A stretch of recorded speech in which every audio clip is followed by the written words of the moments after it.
I would like to invite Joe Fox to come up and present the broader array of opportunities presented in Egypt. Thank you, Greg. It's a pleasure to be here, and let's see if we can advance the slides. There's a picture of everyone. And just to tell you a little bit about me, I am the president of FX Consulting. It's a consulting company for specialty chemicals and materials industry. I spent 40 years in the chemicals industry, most recently with Ashland and Ineos Composites. I retired in 2020, but wanted to stay active in the industry. I've been very involved with ACMA. I'm on numerous CGI committees. I'm an active member of the American Society of Civil Engineers and a member of their Speakers Bureau.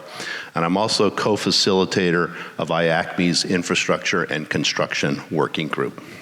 So I'm going to talk about the bipartisan infrastructure law and opportunities for composites.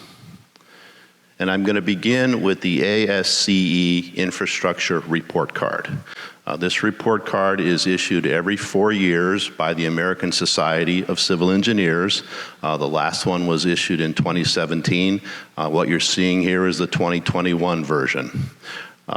What the report card does is give a grade to each of the 17 categories in the blue boxes.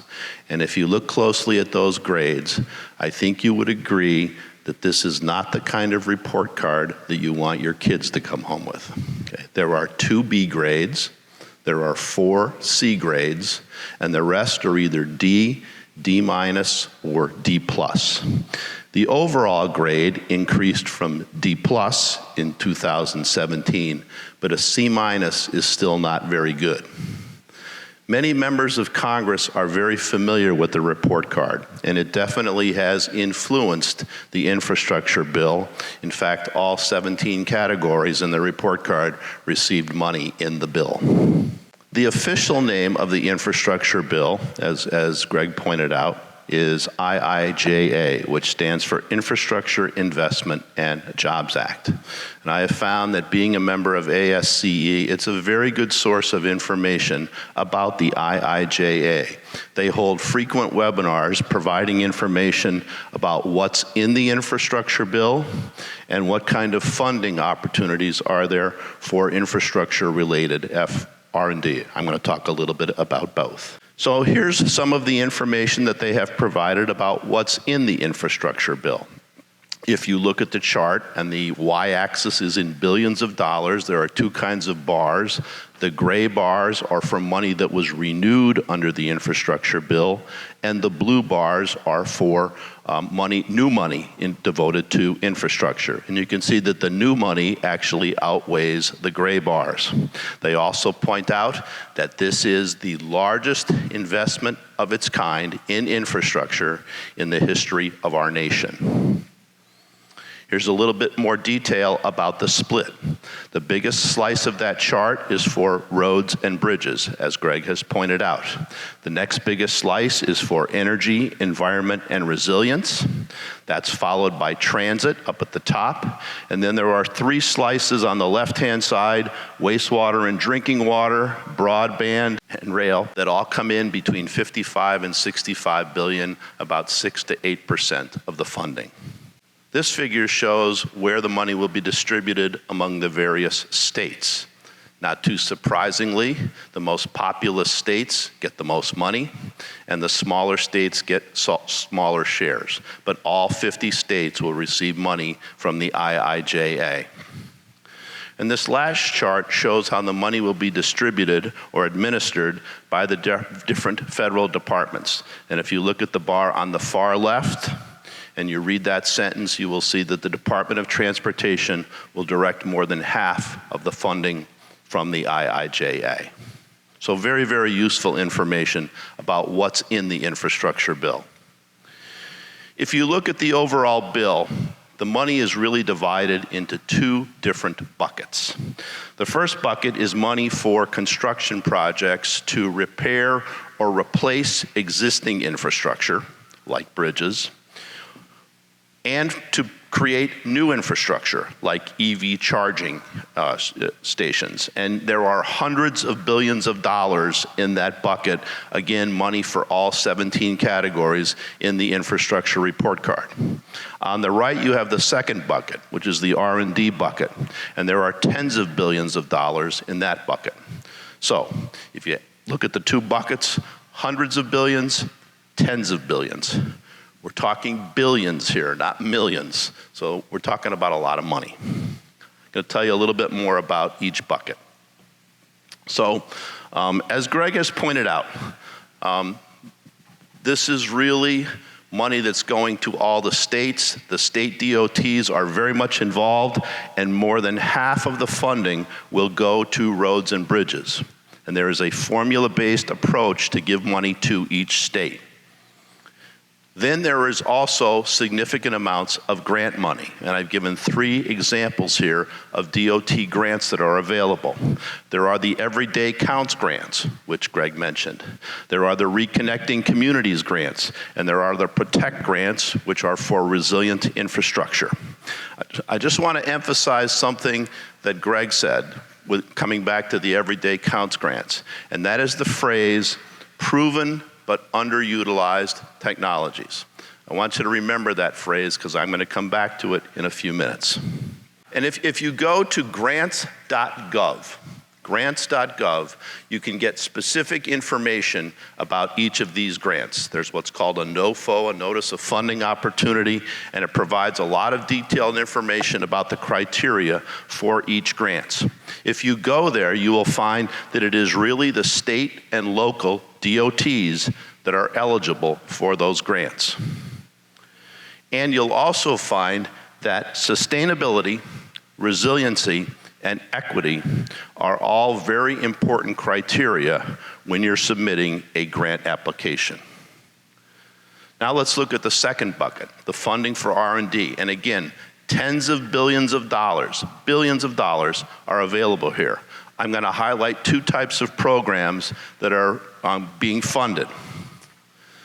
The first are university technology centers. This is something that the DOT has funded and will continue to fund using the IIJA money to the tune of $100 billion per year. There are 10 centers, each receiving $10 million a year. A good example is the Transportation Infrastructure Durability Center, or TIDC, which is headquartered at the University of Maine and consists of that consortium of universities in New England. Another very interesting new program that is funded by the IIJA are the TRACE centers, and TRACE stands for Transportation Resiliency and Adaptation Centers of Excellence.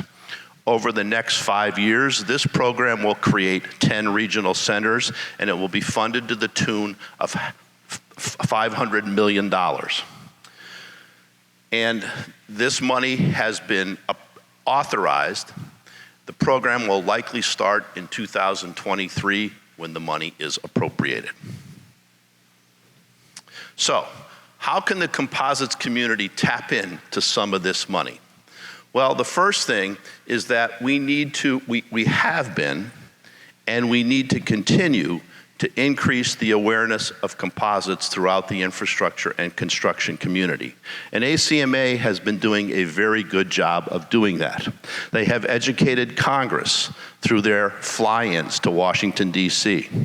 They have educated civil engineers through their ACMI Construction Infrastructure Tech Days. And both of those activities are planned for 2023. I mentioned the TIDC at the University of Maine. And in August, John Bussell, Ed Pilpel, and I had a chance to talk to the state DOT representatives from all the states in New England. And then very recently, John and Scott Reeve and Tom Olmsted had a chance to present an update on composites to AASHTO, the American Association of State Highway Transportation Officials. What do we tell them? We tell them that there is an extremely good fit between FRP composites and our nation's infrastructure needs today and in the future. And because we're talking primarily to civil engineers, we try to connect FRP Composites to the infrastructure report card and to another document that ASC has published called their Future World Vision, which is a vision of what cities of the future will look like. We're trying to talk their own language. So what do we tell them? We tell them about how composites can be used in bridges. We tell them about FRP rebar. We tell them about FRP girders. We tell them about FRP arches, and Britt will talk about both of those in just a few minutes. And going back to the everyday counts grants wording, all of these technologies are proven but underutilized technologies.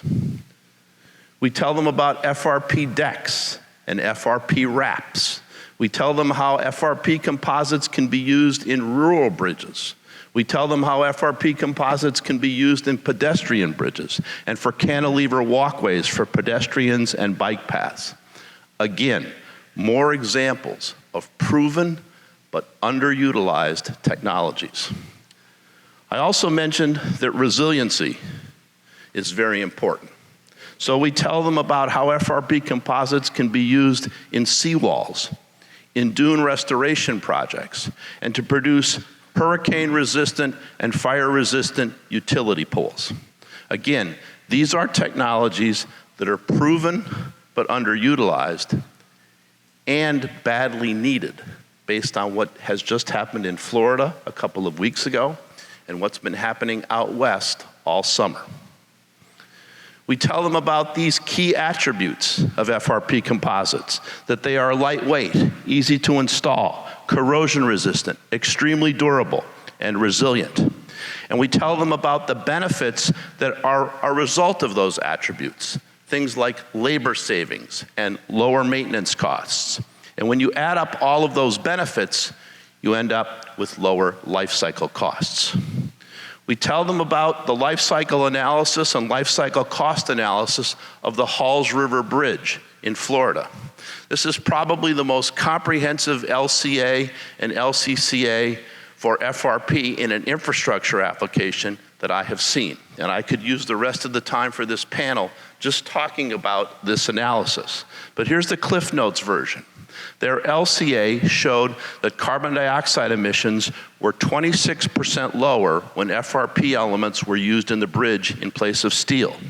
And their LCCA showed that the net present value of the life cycle cost was 20% lower when FRP was used in place of steel. Those are both good messages to be telling people. And we need more like that. So what are we doing to generate more like that?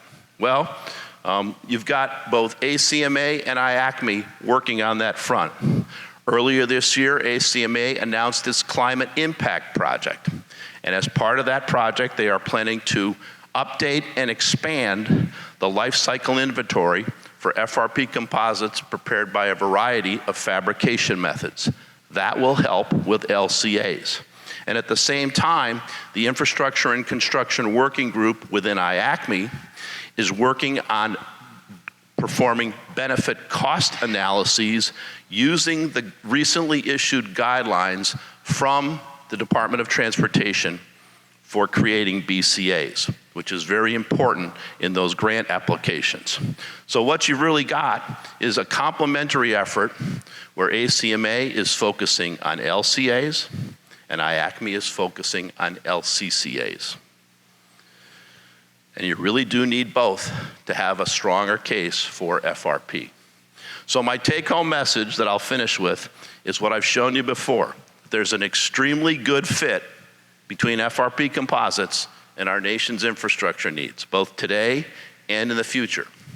FRP composites can help transform some of these C's and D's into A's and B's right now. And to echo what Greg said earlier, we can do better. And to amplify what Greg said, we can do better with composites.